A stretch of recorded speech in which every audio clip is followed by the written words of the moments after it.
Well, let me welcome you to the next edition of the Janet Smith and Tom Curran Review. I'm Tom Curran. Hey, Janet. Hello, it's good to see you, Tom. I know It you got a bad flu. I'm sorry about that. Yeah, I have to say it's one of the most frustrating things. Here I am sheltering in place with my family. It's been 2.5 weeks for us. And I've been sick almost the entire 2.5 weeks, not in bed the whole time, but my wife and I just challenged with it has been so frustrating because we haven't been able to really invest the way we wanted to in our kids. And so frustrating, but you know what? If that's the only thing I'm complaining about, I've got a really good life right now. That's good. Oh, it's got to be hard. Yes. Well, Janet, in this time of new realities of just day-to-day life, I decided to approach my prayer time a little bit differently to say, okay, Lord, if you want to do something new, give me something new. And so one time when I sat down to pray, I was drawn to the book Deliverance Prayers for Use by the Laity. It's a book that I use quite a bit, but I typically will only use the prayers in the first part, which are the deliverance prayers, and the second to last part, which are healing prayers.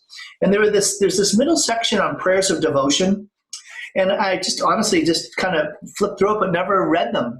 And I just felt drawn to those prayers. And I want to read the first prayer. The second prayer. It's a prayer to the Lord Jesus, really addressing his precious blood. And I found it very meaningful and very touching, especially in this moment. So I'm going to begin our review with this prayer. Okay. In the name of the Father, and the Son, and the Holy Spirit, amen. O Jesus, who by reason of your burning love for us has willed to be crucified and to shed your most precious blood for the redemption and salvation of our souls, look down upon us gathered here together in remembrance of your most sorrowful passion and death, fully trusting in your mercy. Cleanse us from sin by your grace. Sanctify our toil. Give us and to all of those dear to us our daily bread. Sweeten our sufferings. Bless our families. And to nations so sorely afflicted, grant your peace, which is the only true peace, so that obeying your commandments, we may come at last to the glory of heaven. Amen. Amen. In the name of the Father, and the Son, and the Holy Spirit. Amen. Thank you. Isn't that powerful? Oh, we need powerful prayers. Oh my goodness. You could call that a prayer to the Lord Jesus for the end of the coronavirus. I mean, it sounds so apt. Sweeten our sufferings. I don't think I've ever prayed that in a prayer. Sweeten our sufferings. Yeah, I just got a text from a friend today she said, how are you doing? I said, busier than ever and enjoying it. And she said, if there weren't people dying and sick and unemployed and afraid, this would be kind of fun. So it's a bizarre thing. I mean, that there is a kind of sweetening of the suffering, but it's being, it's that shadow around us, all the sufferings that people have. But I mean, I remember there was a story once about Russell Kirk, who came home to his family and they were all in some terrible state. And he said, what's the problem? And they were watching TV about some terrible earthquake or something on the other side of the world. And evidently he took the TV outside and smashed it. And he said, you've got to, not that you shouldn't pray and worry about others, but you shouldn't let it disturb your peace, that God has given, whatever he's given to us, he's given to us. And so we don't have to go into this deep funk about everything else that's gone on the bad. I mean, I think our responsibility is simply to note it and to pray for it, and then to attend to our duties and not go into some, again, a depression or because of the suffering in the world. But we can do nothing about it. So about the things that we cannot, our immediate action can't do anything, prayer is the most effective thing we can do. And then we do it, and as Solanus Casey always said, thank God ahead of time. And you say, God, end the coronavirus. And you say, and thank you, God, I'm thanking you ahead of time for ending the coronavirus. I think that's greatly consoling. Consoling. No, I love that. And I feel like this is definitely a moment where we ought to realize that it's unlikely that we'll ever have to go through this again. Now, who knows? But let's call it, it's unprecedented as compared to the past. And so it's a moment not to be missed in terms of really what's at stake in it. I know we're going to talk about that in another program. One thing I also saw in that prayer is relevant to the theme for today, which is understanding how our bishops are, again, showing up and speaking to this moment and the challenges and places right in front of us. And that is, the prayer talks about the way that Jesus, in his suffering and death and resurrection, draws close to us, and how we ought to see the realities of this world, including suffering and death, in the light of the creator of the world and the Redeemer, his son Jesus. And that's obviously something that we ought to see manifest in the statements of our bishops and how they help us navigate very new, challenging waters, but they do so in the light of the eternal gospel. Right. So it really brings out the topic for today. And when you and I, when we're trying to discern, okay, what should we be talking about? You raised your hand. I got it. I know what we're going to talk about this time. So why don't you introduce to our folks the theme for today? Yeah, one of the major concerns during this coronavirus, obviously, is scarce medical resources. Do we have enough ventilators? Do we have enough protective equipment for healthcare workers? Enough masks, enough gloves, enough suits? And when you don't have enough, which is happening all over the place, how do you make those decisions? The word technical is the word triage, that you're trying to figure out who you treat first and who you give. If you've got one ventilator and 5 people who needs it, how do you decide who gets it? The church has some very clear guidelines on what to do. And basically, you can't discriminate on the basis of anything. I mean, you can't automatically say that the older person has to forego the treatment and the younger person needs to get it. That's not automatic. Now, there might be all sorts of reasons why the younger person should get it than the older person, such as like longer, greater likely lifespan, fewer underlying conditions. There might be all sorts of reasons. But you can't use any category as one that automatically makes it clear that this person doesn't get the treatment. And one of them is people with disabilities, people who are don't have the sort of the fullness of capacities that we might say a normal human being has. And one of those, we know the sad story that something like 90% of people with Down syndrome are actually aborted, never get to live. And so now, but we do have some beautiful Down syndrome individuals among us. And one of the questions is, well, some places are saying, well, let's not give it to them. Their lives don't have the same value as the life of someone who has full capacity. Could you put up that news story about the Down syndrome? Yeah, absolutely. Yeah, thank you. And this is the kind of thing that breaks your heart. Proposals being made, and different. If you scroll down a little bit, it's right in the headline. Sorry, the sub headline there. You went a little bit too far.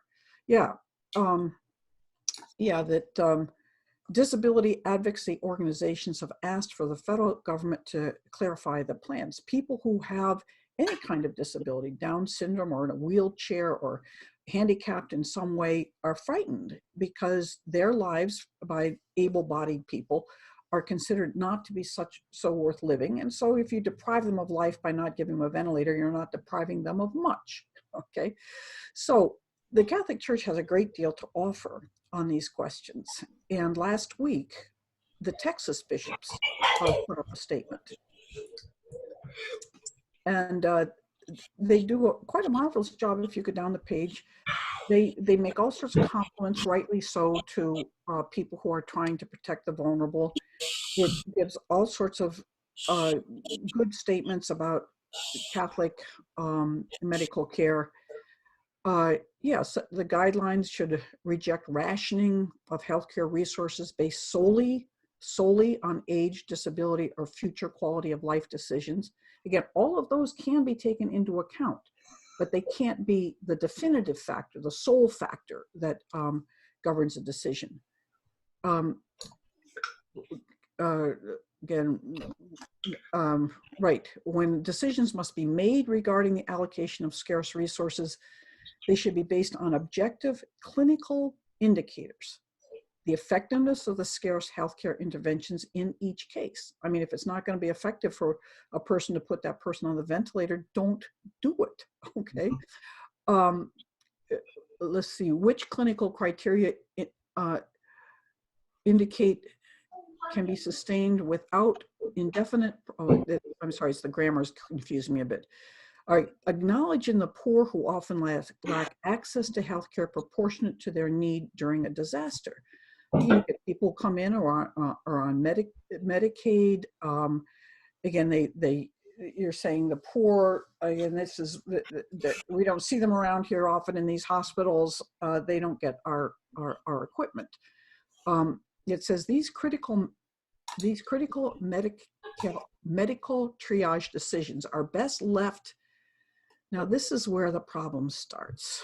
These critical medical triage decisions are best left to the professional judgment of healthcare providers. That's a misstep in a way. It makes good sense in the sense that healthcare professionals are better able to know who is going to prosper by using it and who is going to maybe suffer actually by care. On the other hand, you have to get the family involved. You have to get the person himself involved. What does he want? How much suffering is he willing to endure to pursue a cure in any given situation? Some people might want to sacrifice something they have legitimate access to for the sake of others. So it shouldn't just be the healthcare professionals. Mm-hmm. Yeah, no, for sure. And I think that this is something that you not only identified, but there's something that was pretty striking in relationship to the statement of the Texas Bishop Conference. You know, there are how many bishops in Texas, and part of the Texas Conference, 19, yeah, and they all signed it except for one. Mm-hmm. So Bishop Joseph Strickland of Tyler, Texas, and they actually acknowledged that in the in the statement itself. So this is something that it's pretty striking, right? And so one of the things that gets drawn attention to here is that in order to encourage this sound practice of medicine, which is triage decisions are best left to the professional judgment of the healthcare providers, the bishops support the governor waiving regulations and statutes which could result in fines, civil liability, and even criminal charges for those who have to make these decisions. In a certain sense, saying, you know what, we are going to give you a free hand, and you don't have to worry about this coming back to bite you. So that's that itself is another thing when we come around to Bishop Strickland's statement. He's going to draw attention to. But go ahead, Janet. Well, yes, that's such an incredible statement. Read the next. You have an easier time reading off the screen. If you read the next sentence as well, please. Sure.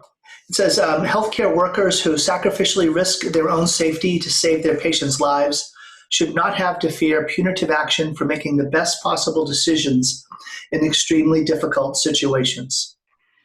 So there's a couple things that are really striking about this. We'll take a close look at Strickland's own statement, but one of the things is the Texas bishops, when I first read this, it says the bishops support the governor waiving regulations. And I'm thinking, well, did the governor make such a proposal? Or has he actually given such a directive that we should waive the regulations and statutes? And I thought, so I went and looked and I asked a couple people who know the Texas legal scene. I couldn't find anything online. I couldn't find any directive. I went all over the place. And evidently, there's no public indication that he has proposed waiving these regulations. As a matter of fact, he's wheelchair bound. And he's one of those, he has actually put into place a lot of wonderful legal protections for the vulnerable. What we're talking about here is Down syndrome children, or we're talking about people who are handicapped in some way. And we have a healthcare provider who may not share Catholic Christian principles at all, and say Down syndrome children don't have a life worth living. So if we have to make a healthcare decision in respect to them, or someone who they do think, a quarterback or something, he has a better life, and so he should be given the care.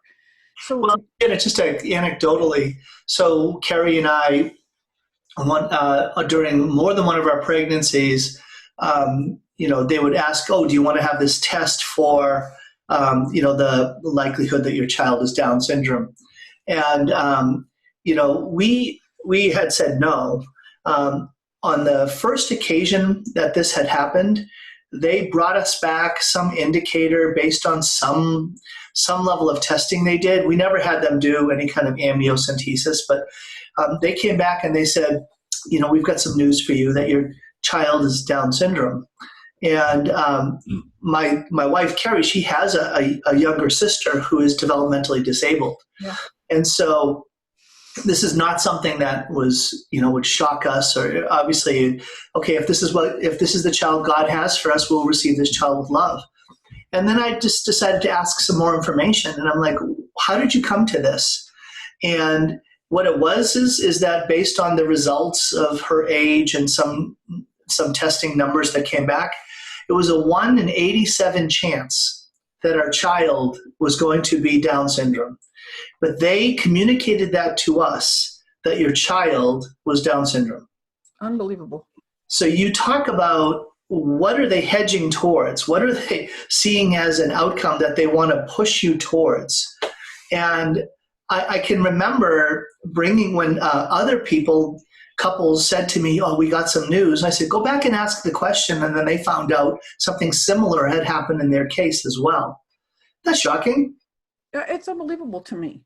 And that's the naivete of the Texas bishops, thinking that doctors are, and you were talking about a healthcare professional here, that are immune to this kind of prejudice and false thinking. I mean, I mentioned the poor earlier, and I bet an example could be, if you've got two people in front of you, and one is a wealthy man who's given a lot of money to the hospital, or some poor person that has made no donations to anything. And by all medical criteria, you would say the poor person is a better candidate for the treatment than the wealthy man. But it'd be very difficult. Or say that this person is the high school principal for your children. All sorts of prejudices enter into our decision making. And unless we have firm guidelines that tell us that you can't make these decisions on the basis of some sort of category that people belong in, or your relationship to them even. I mean, you'd have to, as we say, recuse yourself from a decision that involved your own child, because we obviously show preference for our own children. We should, in a sense, but not if you're one whose responsibility is to do just allocation for all the people involved. So that's an excellent, your example of what happened to you and Carrie's, it precisely what the laws are in place to protect. Now, the bishops rightly have an enormous amount of compassion. That second sentence that I had you read, read that again, healthcare workers. Yeah, healthcare workers who sacrificially risk their own safety to save their patients' lives should not have to fear punitive action for making the best possible decisions in extremely difficult certain situations. Yeah. Go ahead. What I would say to that is that, the way it's characterized, you'd say, well, of course, there's almost an emotional appeal. It is. Sacrificially risk their own safety to save their patients' lives, fear punitive action, the best possible decision, extremely difficult situation. You got a superlative everywhere where you can have one there, huh? I'm like, we recognize that healthcare workers are putting their lives on the line. Absolutely. And yet, the idea that making the best possible decision in this circumstance is somehow connected to their putting their lives at risk, right? So it's like, if you're talking about two people come in, and the first person who's come in is an adult with Down syndrome, accompanied by the caretaking adult, and then behind them is a wealthy or, let's say a put together young person of the same age. Does the nurse say, "I'm sorry, you just have to let that person wait"? How is that putting the healthcare worker at risk, their life at risk? It's really that those seem to be not converging points. Yeah, we saw some terrible things happen during the the great the hurricanes in Houston and in Louisiana, that patients were abandoned in nursing homes. And there's actually been reporting of the same thing that has happened with coronavirus patients, that they're simply abandoned. Now, I want to say, if a healthcare worker can't do their job, then they have to tell someone, "I'm too frightened to show up. I can't go and take care of this person. I've lost my ability to go. I'm so concerned, say, about my own children, my own family. I don't think it would be responsible for me to go." But then I truly believe we can find people who would take up the slack. I mean, it's just like, people would say, I remember many years ago when, again, before we had abortion, where every Down syndrome baby is being aborted, one of the arguments is that, people are strapped with these children for the rest of their lives. So I was teaching at Notre Dame at the time, and every Down syndrome child that was put up for adoption had like 3 or 4 families that were eager to adopt them. And so it's like there's people who are eager to go into these situations. But the problem is that, anybody under stress can buckle, or people can reevaluate their life situation and say, prudence requires me to do this. But there are other people who will do it. But this waiving the law is basically giving people literally get out of jail free card. You don't have to meet your responsibilities. And if you don't need to make certain that if you can't meet those responsibilities, to find someone else. And so while it's a stance, I don't know what's behind this, honestly, I except for this misplaced compassion. But you've got 2 groups that need to be attended to here: the vulnerable and the healthcare workers. All right. And you want to say both of them, and the law has tried to do that. The laws are written in such a way that they try to show compassion for the difficulties that healthcare workers have. And there's a kind of a flexibility, a kind of a indulgence, if you will, that we know these are difficult situations, and the hammer of the law is not going to come down hard on people who we believe did their very best to make the right decisions. But some people even healthcare professionals, are criminal, and they have prejudice against people of certain religions, certain or ethnic groups, the disabled. And they're going to give preferential treatment to the people that they think are superior to other people. Mm-hmm. And it happens all the time. And to think it's not going to happen because we have this coronavirus situation is, I think, naive in the extreme. Yeah. So I'll say that this is at a way lower level, but Carrie and I, don't get shocked, we don't have health insurance. We have we have one of those health sharing plans, right? It's a Christian health sharing thing where we send checks to each other and all of that. But as far as the medical system is concerned, we don't have insurance. So what happens is we go in, we pay the bill, and then we submit the bill to the health sharing, and then we get back, a reimbursement of expenses that way. But it is really interesting when I walk into one of these urgent care clinics, as I did a couple of days ago for this flu that I have, not the coronavirus, but this flu. And they say, "Do you have any insurance?" And I say, "No, I don't. I'm just going to pay cash." Maybe I'm just super sensitive or defensive or whatever, but there's this kind of oh, okay. We don't care about your health. Why should we? There's a value judgment connected to, or you're too poor to have insurance or something like that. And so you don't deserve to receive the same treatment as the next person in line, who has a very gold-plated health plan or something like that. But that's so minor in comparison to what we're talking about here. But it's difficult not to bring value judgments to bear in the moment, and that's in a non-pressured situation. Yeah, it is. Well, let's move to Strickland. Yes. We have to admit is, for most of us, he's our go-to bishop, if you want to speak that way. All right, that Strickland seems to be the most ready to do the brave thing. All right, in many respects, he's spoken out at many bishops' conferences about the sex abuse crisis. He has been very brave in this coronavirus, taking the, I don't know if it's bravery, but it's intelligence that I'm not seeing from the rest of them. And he takes the monstrance to a street corner to bless people. He's extremely ardent about protecting the deposit of the faith. And he very much understands his role as a bishop who's responsible for the people in his own diocese. And so when he was asked to sign this statement by the bishops, and every bishop wants to go along with the rest of the bishops, believe me. And he's evidently said he couldn't. He just couldn't sign the statement.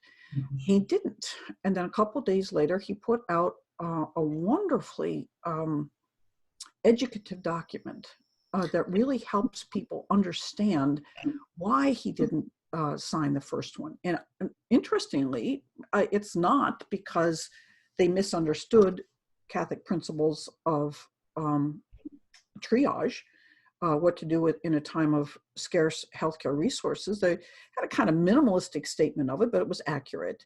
But then again, they made this bizarre, out of the blue proposal to recommend that the government give him an idea that who knows if he ever had it, to waive these regulations. And so he gives us a little lesson on the importance of law.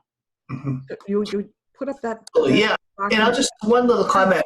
What he does here is a very clear example of what we would like to see more of from bishops, and really even from priests, our spiritual fathers. The willingness to get out of line. Really, just to literally say, I'm going to step out of line, and I'm not simply going to conform to what everyone else is doing out of a sense of fear, a sense of being a company man, deferring to those who are in charge, fear of consequences, what will happen to my ministry, right? He's willing to step out of line and does so very respectfully, which we'll see in his document.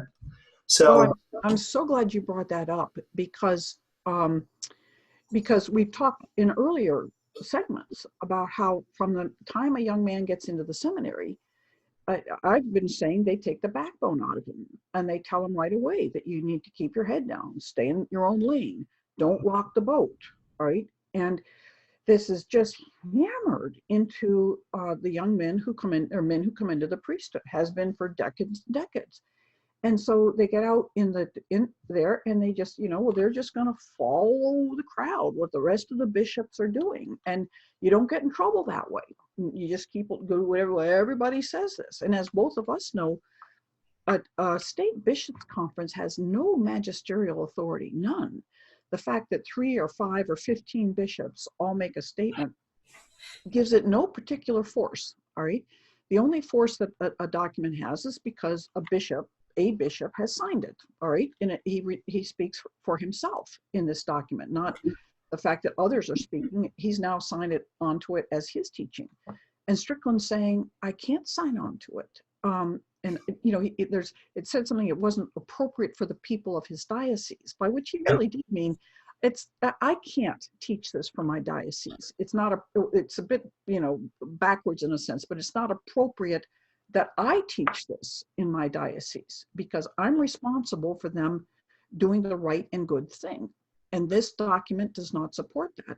So I think you hit on something, possibly one of the most important thing about this phenomenon of that, and it's happened before. He has stood up against them in some advanced directives that were being promoted in this by the government, and then the Texas bishops supported it, and Strickland said, I can't.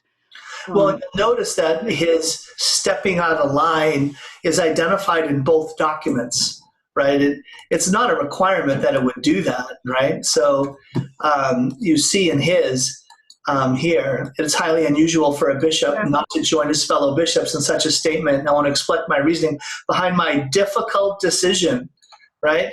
And here, as you saw, the statement is signed by all Catholic bishops with the exception of Bishop Strickland, etc. And he expressed the opinion in the development, it's not appropriate for the residents of the Diocese of Tyler.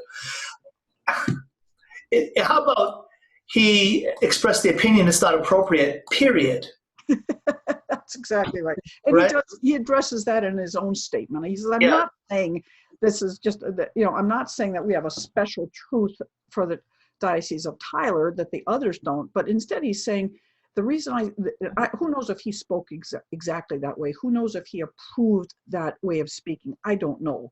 But as I said, what is clearly meant in what he was thinking in his own mind, it's not appropriate that I give this teaching to my diocese because I am pledged to protect the deposit of the faith. And I am, my obligation is to teach the truth. And if my fellow bishops aren't doing it, and I think the fact that he mentioned it, he's basically indicating, I don't do this because I love to be the odd man out. I don't do this because, it just makes me so happy to be the outlier. It's just saying, I don't want to do this, but they've given me no choice, right? They've given him no choice. Well, and essentially he's saying, I take this seriously enough that I am the shepherd. I am the one through whom Christ is shepherding his people here in my diocese. You are too in your dioceses. So you got to own it. So this is me owning my shepherding care for my people with regards to a fundamental principle and how it's applied in my diocese. There are lives at stake. There is the common good at stake, etc. And you know what? So do you. And so, I mean, if we recall, I mean, he made this radical suggestion at a recent bishops' meeting that they have adoration available to the bishops while they're at the meeting. And all of us are sitting out here stunned that it's not something that they already have and make great use of. But I mean, the man seems to be, from all evidence, deeply spiritual and absolutely committed to being the best possible bishop he can be. Yeah. The next thing they'll do is they might actually introduce confessions at the bishops' conferences. Sorry. No. They get nothing else done, Tom, so far as I can tell. Sorry. All right. Well, the funny thing is that you and I, we've spoken at conferences for 30 years, and I laughed because typically if I'm there at the beginning of the conference, they're making announcements, and it's like, here's where the bathrooms are, here's where the breakouts workshops are, and then here's where the adoration chapel is, and here's where confessions are going to be. It's a standard thing that I'm more surprised when they don't have a room set apart for adoration than when they do, when they don't. I mean, that's the accepted thing. So to hear that at these biannual bishops' conferences, there isn't enough passionate longing to be with the Lord together as bishops in front of the Blessed Sacrament to say, we'll set apart a room for this. I'm sorry, I have a hard time wrapping my mind around how that wouldn't be a thing. A standard thing, right. That's So, right. Well, let's look at his document. Yes, we're eventually going to get there. So, we're no hurry. We're staying at home. I know, really. Staying in place. We got nowhere to go.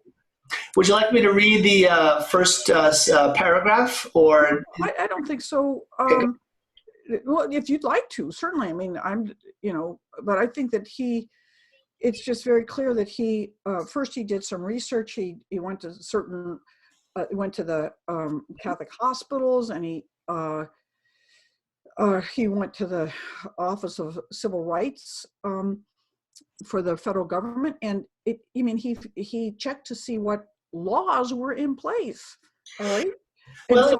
And just to say this, like, read his language, right? He says he offers this out of prayer with a sincere heart. Yes. And then this here, I think, is him saying, I heard you. I heard you. I appreciate your effort to apply sound bioethical principles, as well as their concern. Here's their concern: that healthcare professionals are not held to an impossible standard in these challenging times. I'm imagining that that's what they are saying back to him. Yeah. That these healthcare workers, they're professionals, they're held to an practically impossible standard in these challenging times. And so that's their concern. I'm not sure he thinks it's quite that high a bar. Oh, no, I don't think he does. I mean, again, the Catholic Church has some marvelous principles. If you go quite far down on the page, it gives a link to go way down towards the bottom, towards the last paragraph. Right, there's a link: the coronavirus pandemic and the ethics of triage. Click on that if it'll get you there. Yeah, yeah. This is just March 26th, right? This is amazing. It's basically coming out. There's several good treatments of this on the internet, but this is a very impressive one, where it really explains the Catholic principles of triage. Right now, they're not. It's not always easy to decide, but it's not necessarily impossible. Right, so there's a difference between saying difficult and impossible. It's not as if we're left without guidance, as if we're left without resources for making these decisions. And so I'm so delighted that he linked to this document. So I mean, I put this stuff on my Facebook, and young people say, well, I'm a healthcare professional, I don't know how to make these decisions. Or I'm a professor, a student, or teacher, don't know, we don't know this stuff. I said, well, it's all available. It's all available. And it's actually, this is beautiful because it's directed right to the coronavirus. It's not as if it's too general to apply to this situation. So I think you're right. I mean, I think that you're right that he's skeptical that these are really impossible. He's skeptical of two things. One, that all healthcare professionals can be trusted. And that secondly, these are an impossible standard. It just is impossible to be achieved. And then, if it's almost as if the bishops of Texas, the Texas conference, had seen this article, they would have probably just said cut and paste. There's some just brilliant, beautiful, clear presentation of principles right here. Like, gee, the best criterion for determining prioritization is greatest need. Boom. Yeah. Right? And okay, so it goes on from there, but let's come back to the bishop's statement. Strickland statement, yeah. And so I think, there's he's kind and fair-handed. I mean, he gives the bishops their due. He acknowledges that they, recognize that the Catholic Church has good principles, and it stated the document stated the fundamental principles that are involved in that. But he said, as it says, that paragraph that begins with right here. When he talks about his major concern, yes, right there. Yes, is the way the regulations and statutes which could result in fines, civil liability, and even criminal charges for decisions related to the allocation of resources during this declared disaster. And then he mentions this one, that making the best possible decisions in extremely difficult situations. And then he goes on to say this statement of the Texas conference, while flowing from a laudable concern for the difficult challenges faced by healthcare professionals in respect to limited resources, fails to show due regard for the importance of law and amounts to asking Governor Abbott to abandon the excellent laws he has helped put in place to protect the vulnerable. It's so inexplicable to me. I mean, we have a process in our country where we elect lawmakers, and then you hope that among some of those lawmakers there are people who have a heart for the vulnerable, also a heart for healthcare professionals, and that they sit down and they talk to healthcare professionals, they talk to the disability advocate groups, and they try to come up with something that respects both groups for the challenges that they face. All right. So that evidently happened in the state of Texas by a Catholic governor who put in these safeguards. Now you notice that the Texas bishops are not saying that there's problems with with the laws. They're not saying that these laws are badly written. They are not saying that the laws do not adequately protect the healthcare workers from unfair prosecution. That's not part of there. It's just this sort of like sweeping, let's just let those, just put those aside because we're in a difficult time. Well, these are written for difficult times. Yeah. I mean, the reason the laws to protect the vulnerable are written for the times when the vulnerable are going to be disregarded. Their rights are going to be stomped upon. So it's just stunning to me that they could so cavalierly toss aside a whole process that is meant to protect the vulnerable and healthcare workers. So, Jenna, you see something that is playing out in this virus situation in a different field, and that is, can we find a cure? And so you have potential drugs, and so you'll hear it said, well, if we find a cure, it'll take maybe 18 months before it'll get out onto the market.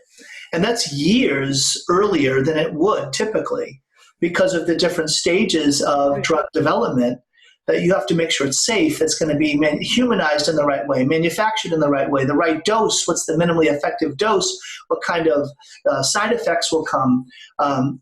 All these things have to be worked out in a series of trials that have to be approved by the FDA. And even though, you say, well, they're needed now, why can't we just let their doctors just test them out? Yeah, right. Well, wait a minute. No, there were safeguards in place. There's a Food and Drug Administration process here that takes years for a reason. And so even though they streamline, move them to the front of the line, they can, do things like that, it's still going to take time in order to protect human beings. You can't just make them experimental, human experiments for whether or not a drug is going to be successful.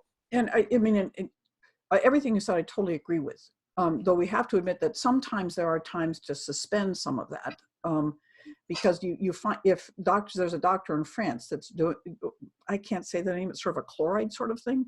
What is it? Mifloquine. Yes. And he's saying he's used it on 100 patients and all 100 have gotten, and one died. And it probably was from an underlying condition, and the other 99 survived. And so you want to say, as a doctor, he knows that his job is to heal sicknesses. And right. But here's the difference, right? It's using that drug, which is an approved drug to protect against malaria, and Zithromax, right? So it's taking two approved drugs that have a certain use, they call it a certain label, right? So what he's doing is he's proposing an off-label use for a drug that's been developed and has gone through all of those stages of making sure that it's in the right dose and it's given, it's manufactured in the right way, et cetera, et cetera. So that's a different thing. There's a different process for saying we'll come up with a different use. It's a perfect distinction. Mm-hmm. But okay, so let's go to the statement again. Yes. But another point I wanted to draw out that we've touched upon. The next paragraph. Let's just read through that if you would. The one that says the fact. Yes. Yeah. The fact is that waiving law can do more to benefit lawbreakers and the unscrupulous than good people. As generous and sacrificing as are most healthcare professionals, sadly, their ranks can include corrupt individuals, as does every profession. For instance, some healthcare workers may give preference to family, friends, and the rich in the allocation of resources, rather than serve the real common good and take care to be fair to all in need. There may be others who allow prejudice and animus against certain ethnic groups, the disabled, the elderly, or followers of various religions, for instance, to govern their decisions rather than to be guided by respect for the equality of all. These bad actors, who are vastly in the minority, give our excellent medical personnel a bad name and lead to fear and distrust of all of those in the medical profession. Yes. I mean, can you imagine being a healthcare professional who notices one of your colleagues making a very prejudicial decision, saying, that they hate a certain ethnic group, all Yeah. right, or that they have total disregard for the poor. And you see them making a very bad decision, and you're thinking, oh, I need to stop this. And the way I stop it is reporting it, because there are policies and laws against this. And the fear of the law will, or I tell this person I'm going to report it. And if you don't stop, you're going to be in trouble. But the person's going to say, I have a waiver. I don't have to, I can do what I want, because we've put those laws aside in this time. And what recourse does this diligent, responsible, reliable healthcare worker have? What recourse do they have if they notice a colleague doing something immoral and something that has been and should be illegal? But we've taken, the U.S. bishops, the Texas bishops are recommending taking away the legal safeguards. And I want to say this is protection for healthcare workers as well as for the patients. They don't want to belong to a profession where someone's going to say, well, am I going to get good healthcare here? Am I going to be cared for? Or are people just going to be doing whatever they want in respect to providing healthcare?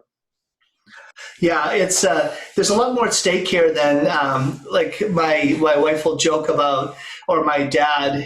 He says he goes into some places and he gets treated fine as an elderly man, but then when he puts on his red MAGA hat, then people start sneering at him, and it's like, he wants to make sure he gets his food before he puts on his hat.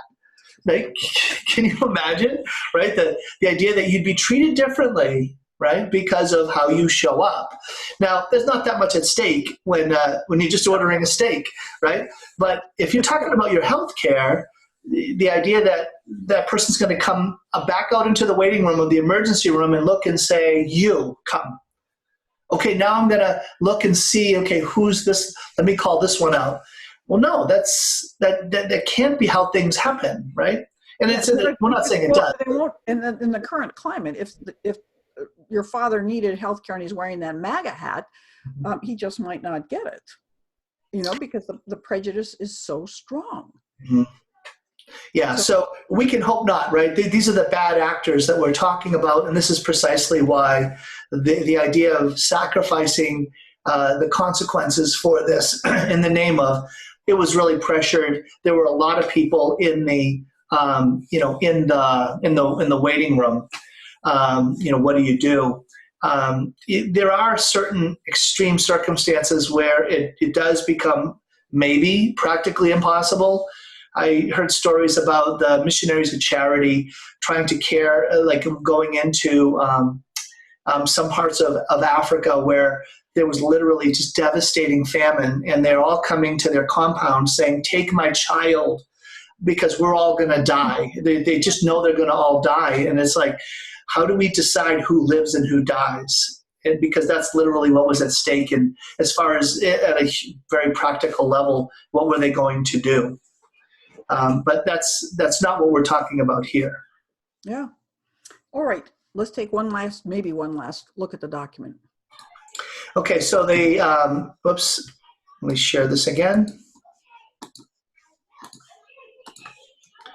Sound laws lead institutions to put the proper safeguards in place and motivate them to act with the proper parameters. Good laws prompt healthcare institutions to formulate just policies and to ensure that their staff understand and abide by these policies.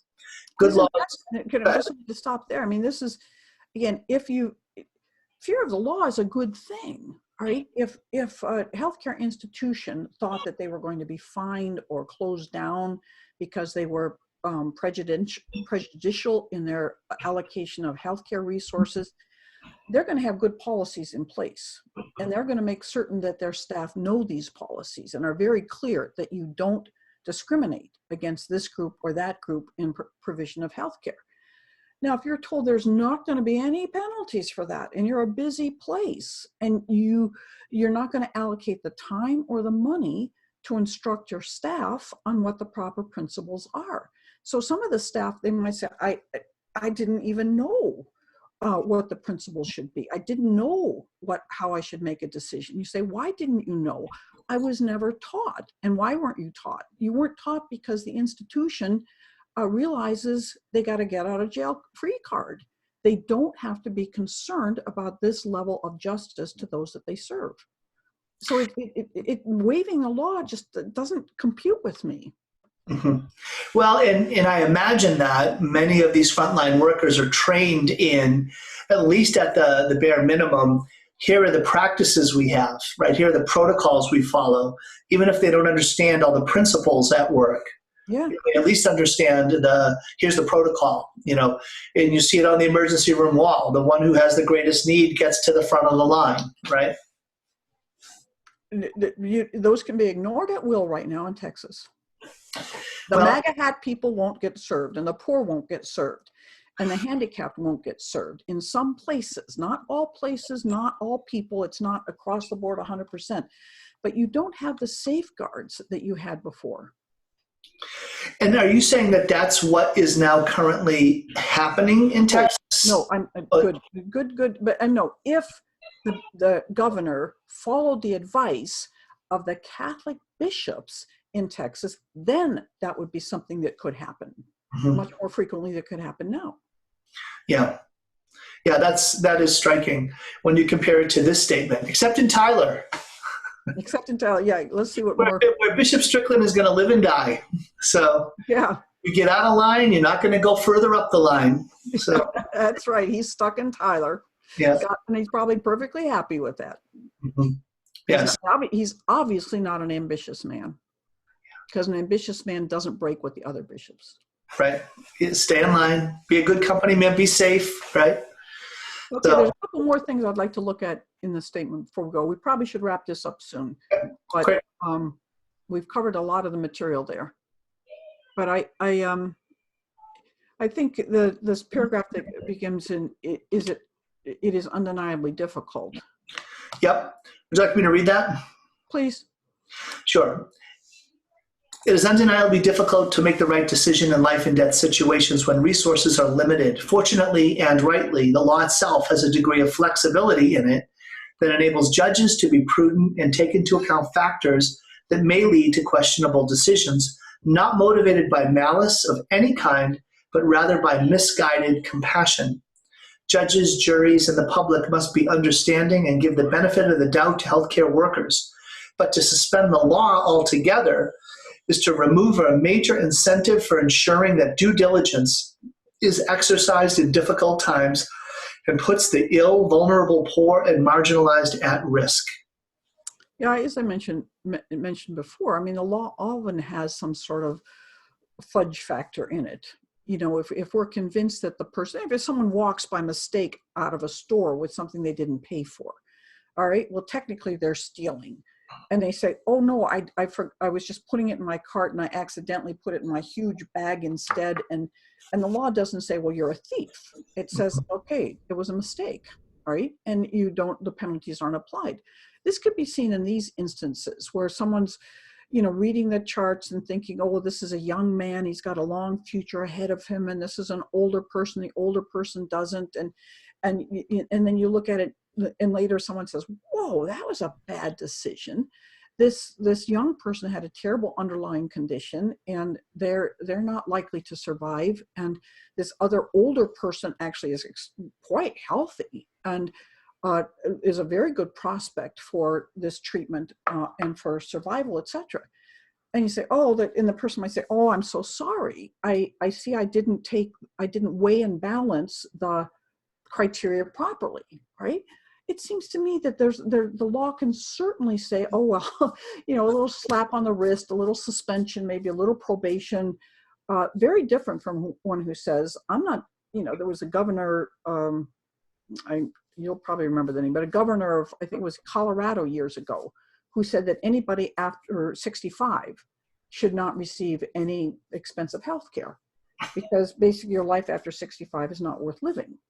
And you're saying, whoa, pretty bad laws. Pretty bad that would lead to, pardon? How old was he? Yeah, how old was he? Exactly. And he's going to want to say, why don't you volunteer first for that? Yeah, exactly. But that's the kind of thinking that if someone has been shaped by that kind of thinking, and then later they talk to law, and you can see they had no malice, all right, that this was just a misplaced compassion, misunderstanding. There's all sorts of leniency And so it's important for us to realize that healthcare professionals should not live in this fear that they're going to be making a wrong decision. The point is, if they follow why, that's why the policies are in place. If they follow the policies, they apply the policies, they should have no fear. And if they make a mistake in their goodwill, the law allows for some fudge factor there. Yeah, it's funny. It's again, to move from the sublime to almost the ridiculous. You have got that mastered, Tom. But really, your ridiculous is much more sublime than you think it is. Well, I think about, at least in my own regard, and I think for many others, when it comes to like trying to get healthy, like eating better, one of the principles that helps is simplicity. In other words, just choose to eat this in the morning, eat this at lunch, eat this at dinner, or follow this plan, and don't think about it. Just stay on the plan. When you remove the concept of saying, let me wake up in the morning and then make a choice, okay, what am I going to do? It's draining to have to make that choice, and then you move through the day, the choice, versus just saying, no, follow the protocol, just follow the guidance, and you know what? You'll be successful. And so I think that that's a general rule for living, that when you can embody wisdom into, or principles, right? They guide action, wisdom into the right practices, then you don't have to do a lot of thinking about it. Just put it into action. Right. I don't think that was ridiculous. That wasn't ridiculous? Okay. No, it wasn't. All right. An analogy. So. Yeah. Next, back to the document. Okay, here we go. And I'm getting pretty good at this. Yeah, I want to go down to the second to the last paragraph. The paragraph that begins, yeah, that's it. But laws. Okay. So, but laws are not only our not our only or best guide to moral decision making. There are essential principles of Catholic moral teaching must always be applied. For example, the family should always be consulted and considered in making vital moral decisions such as these. The elderly, the disabled, and the most vulnerable should always be protected and shown a love or of preference, or what is also called a preferential option, because they are the poor in our midst during this pandemic. The social ordering principle of subsidiarity must be applied. In short, a one-size-fits-all approach does not fully recognize the need to attend to the needs of particular people. Most importantly, as the statement asserts, guidelines should reject rationing of healthcare resources based solely on age, disability, or future quality of life decisions. Yeah, and we don't need to read the very last paragraph, but again, it states that again the principles of the Catholic moral teaching is based on love, and it's based on love and justice and regard for everyone, and that if we that we're not so concerned in a sense to be utilitarians is what our culture is. It's those who are most highly functioning that are considered to have the most value. And we want to say, no. We love our Down syndrome children. We love our handicapped people. We love people who are disabled. And we're trying to learn how to, in my lifetime, to see the accommodations that have been made for the handicapped, the ramps, and the fitting vehicles to be buses for the handicapped to be able to get on and off, and all of this. It's just been such a huge improvement in our culture, right? That we recognize those in our midst that before we just sort of like rolled them off to the side and said, well, obviously you're not among those, the able-bodied and the able-minded. We've made such great advances, and this comes from love. This really comes from recognizing the dignity of every person and peeling back the law done out of compassion. Ostensibly, it's moving us backwards. Instead, it's putting us back into a chaotic situation of allowing a very tired person in the midst of all sorts of demands being made on them to make a life and death decision for other people on who knows what criteria, rather than criteria that have been carefully formulated and put into law I don't understand what is motivating this decision. I'm so proud of Bishop Strickland that he saw what was happening here. He didn't buy the impossible situation description as you so acutely picked out. He's saying, no, this isn't right. It's not impossible. We have some possibilities here for dealing with these. Well, and Janet, I'd like to take this again, this act of leadership, right? This act of shepherding of Bishop Strickland, and apply this to something that needs to happen more and more beyond, here folks are maybe watching, following along, thinking, well, this is a lot of airtime given to this particular issue. Absolutely, it's related to the coronavirus, this pandemic, and how to deal with it well, applying Catholic Church teaching. But this is something that you can then just spread way beyond into so many other areas, like, for instance, the judgments, the prudential judgments that and policies that bishops have put into play around something like access to the sacraments, celebrating Mass, confession, which is also a concern of yours. Did you like how I transitioned us? I do like it. I do think this is probably a good time to wrap up this segment. We've had an opportunity, and I think it's not a narrow issue, as you said, at all.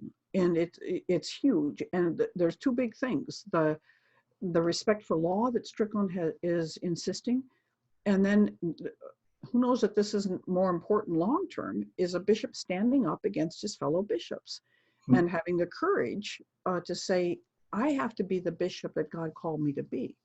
And I have to, even if it means breaking with my bishops and incurring, most likely, incurring their wrath or disdain or something. Bishops don't brook disagreement well, unfortunately. It's not as if they're all calling, I suspect. I don't have any insider knowledge, but I don't expect that they're calling them up and saying, we understand. Thank you. We understand that you don't agree with us, and we're backing you in your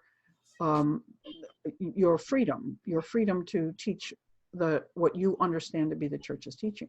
Mm-hmm. So anyway, yeah, I would like to move in our next segment into the question of the provision of the sacraments in the time of the coronavirus. It's kind of another kind of a common good triage kind of question. You've got all sorts of goods that you're trying to protect.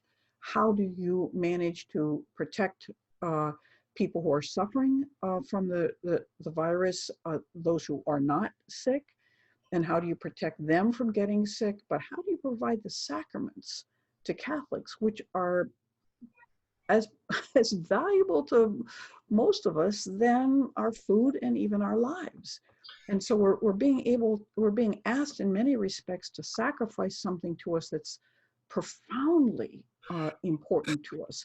The goods can be great, but the question always is there a way to do both?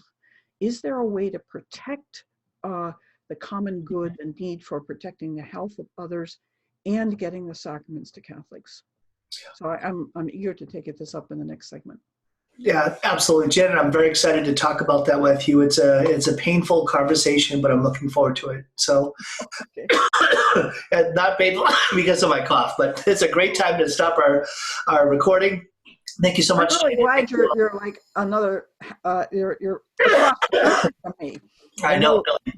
God bless There's you. eventually going to be a virus that spreads through technology. Hey, wait a minute. Viruses? Yes. Right.